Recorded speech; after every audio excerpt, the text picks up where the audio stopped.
Muy buenas. En este vídeo os voy a presentar brevemente el soporte que ofrece SPIDF para la realización de actualizaciones software remotas, o lo que habitualmente se conoce como Over-the-Air Updates, OTA. La posibilidad de actualizar el software o el firmware debe estar presente en cualquier proyecto IoT desde el principio, porque esto afecta al diseño de la aplicación y, como nos comentaban, por ejemplo, en la charla de Bosch, es algo más relevante casi que la propia aplicación, ¿no? Porque siempre podremos modificar posteriormente aspectos de la aplicación una vez que hayamos desplegado los dispositivos, siempre y cuando podamos hacerlo remotamente. Y es importante porque la naturaleza de los proyectos IoT en muchas ocasiones hace que los nodos no estén en lugares accesibles o fácilmente accesibles, y tener que acceder a ellos físicamente supone un enorme coste en tiempo, en dinero, en personas, etcétera, que no podemos, que habitualmente no se va a poder permitir. Este hecho afecta a las decisiones de diseño que hagamos, y en lo primero que nos tenemos que preguntar es qué queremos actualizar. Habitualmente lo que se conoce como OTA o Over-the-Air Update consiste en la actualización de la aplicación, del firmware por completo, ¿vale? O de toda la aplicación de forma total en el sistema. Podríamos querer también actualizar únicamente determinados módulos o servicios si estructuramos nuestra aplicación como un conjunto de servicios, ¿no? eh, y que no afecte a toda la aplicación, o incluso podríamos querer actualizar únicamente algunos parámetros de la aplicación, aspectos como por ejemplo pues la frecuencia de muestreo o otro tipo de parámetros que en general no se consideran como OTA, ¿no? Sino que el primero de ellos, la actualización completa, digamos, es lo que se denomina OTA, pero si queremos ser capaces de actualizar o bien por módulos o bien simplemente parámetros, debemos diseñar nuestra aplicación para que lo permita, ¿no? Y esto tiene un efecto que debemos prever desde el principio.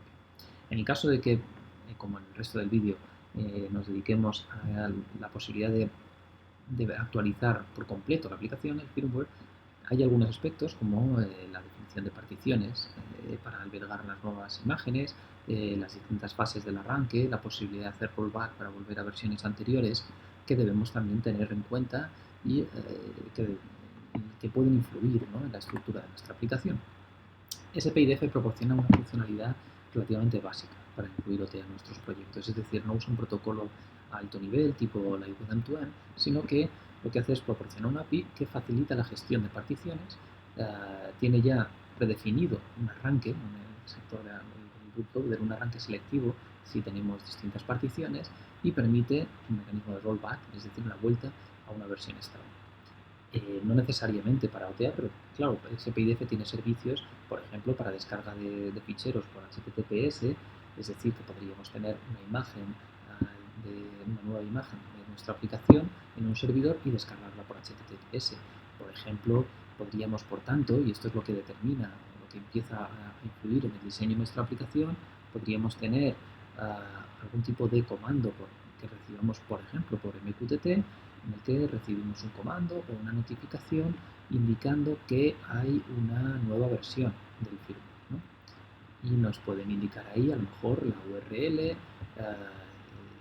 HTTPS, ¿no?, a la que debemos conectarnos. Debemos conocer también, si es una conexión segura, debemos conocer el cifrado, el certificado que nos permita hacer la conexión TLS.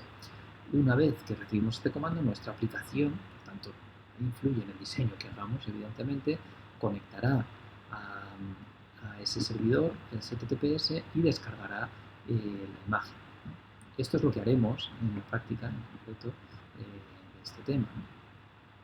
Una vez que descargamos esa imagen, la tenemos que escribir en algún sitio, pues la escribiremos en una partición de flash destinada al efecto, y después, al reiniciar, querremos que se cargue esta nueva imagen y no la que veníamos utilizando hasta ese momento. Asimismo, SPIDF permite la firma de la imagen, o permite garantizar o obligar a que estas nuevas imágenes estén firmadas y que así podamos comprobar su autenticidad.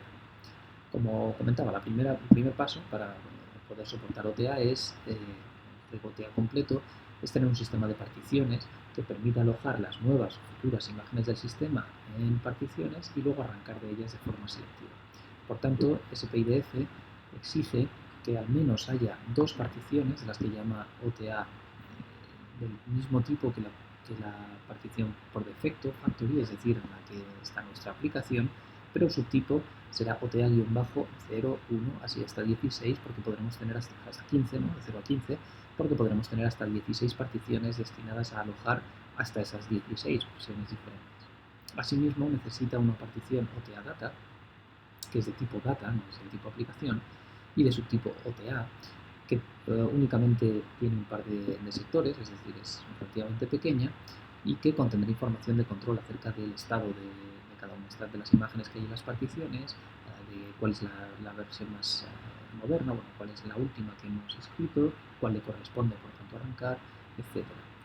Esta tabla de particiones en concreto que muestro aquí es una de las dos que hay por defecto. Recordad que una de ellas es la que contiene únicamente NVS, Init y Factory, y otra de las que viene por defecto que podemos escoger en menú config es esta misma, ¿no? Y recordad también que hemos visto que se puede definir nuestra propia estructura de particiones, podríamos crear más si quisiéramos. La partición OTA data, la que veíamos que será una pequeña partición de dos sectores para tener información de control, no debe contener datos inicialmente cuando comencemos nuestro proyecto, es decir, estar escrito todo a unos, de manera que el bootloader, cuando vea esto, arrancará la partición factory, ¿no? La que digamos que es el firmware por defecto. Cuando ocurra una actualización, cuando utilicemos el interfaz de SPIDF para realizar una nueva actualización over the air, esta que descargaremos, por ejemplo, como veíamos en el ejemplo anterior de un servidor HTTPS, pues esta imagen se escribirá, si es nuestra primera actualización, en la partición marcada como OTA0. En OTA data, en esa partición de control, se marcará que el siguiente arranque se hará, por tanto, desde esta partición OTA0, con algunos detalles que veremos a continuación. Tras reset, que podremos portar, que lo habitual en una operación de OTA es que forcemos finalmente un reset, pues en este siguiente arranque el bootloader elegirá la partición OTA0 para leer esa imagen y tratar de arrancarla. Si posteriormente realizamos una segunda actualización con la tabla de particiones anterior, esa actualización se escribirá en OTA1, se modificará de nuevo OTA data para indicar esta circunstancia y el siguiente arranque se producirá desde OTA1, no desde OTA0. Y subirá más de una, pues se irá haciendo un round robin, ¿no? Una asignación circular de particiones hasta que volvamos a reutilizar la partición OTA0. SPIDF entonces ofrece básicamente un API para realizar la actualización que deberemos utilizar en nuestras aplicaciones. Ese API está documentado en este enlace, en la documentación oficial de Suppressive, pero básicamente su función es tipo SPA OTA begin para indicar que empieza una nueva actualización. Habremos elegido ya con otra de estas llamadas en qué partición vamos a hacer dicha actualización. SPA write nos permitirá escribir lo que estemos leyendo, por ejemplo, de ese servidor HTTPS. Cuando finalicemos llamaremos a STP OTA-end y otra serie de comandos, todos documentados aquí, que utilizaremos siempre. Como decía, una funcionalidad necesaria, imprescindible, es la posibilidad de hacer un rollback, es decir, de volver a una versión anterior si la nueva versión no funciona, ¿no?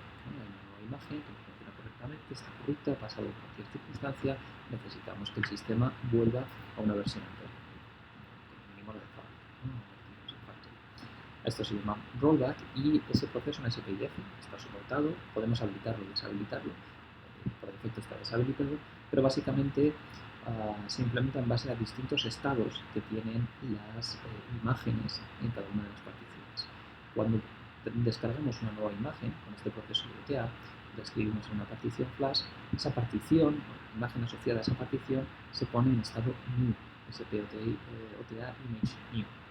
Es importante, este estado está en la partición, está escrito en la partición OTA data, no en la propia partición de la imagen, sino en esa pequeña partición de control.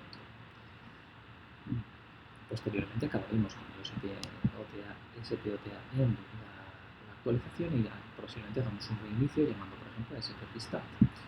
En ese momento el bootloader elegirá una partición cuya imagen no esté marcada como invalid o aborted. Si trata de arrancar una imagen cuyo estado es SPOTA image pending verify, entonces no arranca en esa partición, sino que la pasa a aborted.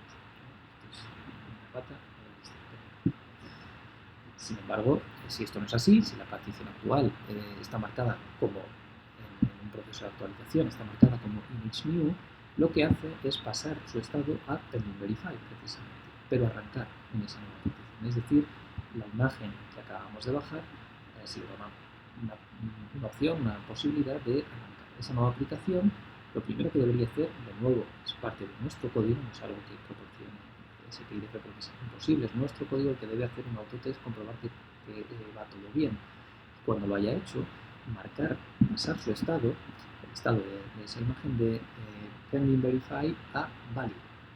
Para hacer esto, de nuevo, SPIDF proporciona una función que es SPOTA markup valid cancel rollback. Es decir, lo que estamos diciendo es esta nueva versión funciona, hemos comprobado con nuestro propio código que funciona, que todo va bien y por tanto nos podemos fiar de ella, la queremos pasar a válido y cancelar un posible rollback. ¿Qué ocurriría si se reiniciara la aplicación antes, mientras estamos en el estado pending verify y antes de que hagamos la llamada a cancel rollback? Es importante hablar brevemente del formato de la imagen, del fichero .bin que se genera en la compilación, porque hay algunos aspectos, especialmente en este primer segmento, relevantes para el proceso de OTA. Toda imagen tiene una estructura fija, exactamente igual que en un fichero .elf en Linux, en un fichero .exe en Windows, etc. ¿no? Son los ficheros binarios ejecutables que tienen una estructura terminada, en este caso exactamente igual. Podemos ver esa estructura con SPTool, por ejemplo, o también en el momento de descargar el binario SP32, y todos los ficheros binarios comienzan con una información que podemos ver en la cabecera en el tipo ESP-ImageHeader. Básicamente lo que tiene es cuántos segmentos tendrá nuestro binario y una otra información de desplazamientos. En este ejemplo pues tenemos 13 segmentos. A continuación, después de esta información de cabecera, tenemos esa secuencia de segmentos. Cada uno de ellos a su vez comienza con una cabecera cuyo tipo es SP-ImageHeader y después los datos propios del segmento. En este caso, pues la información que estaría en la cabecera sería este tipo de información, los datos del segmento, pues una figura en este resumen, evidentemente. Tras ello encontraremos, tras todos los segmentos, encontraremos un byte de checksum, que tenemos aquí. Eso nos permitirá comprobar si se ha corrompido algo. Opcionalmente podemos añadir un checksum un poco más seguro, que es una firma de 256 bytes, y también opcionalmente podríamos tener una firma de 64 bytes, los otros 4 hasta 68 son para la versión de la aplicación, una firma para comprobar la autenticidad de esta firma.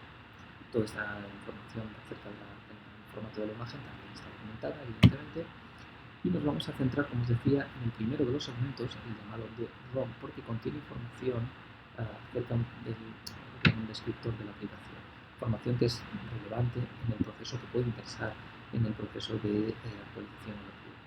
Uno de los campos que encontraremos en este primer segmento, ya en la zona de datos de este segmento, es lo que llamamos Secure Version, lo que se denomina Secure Version.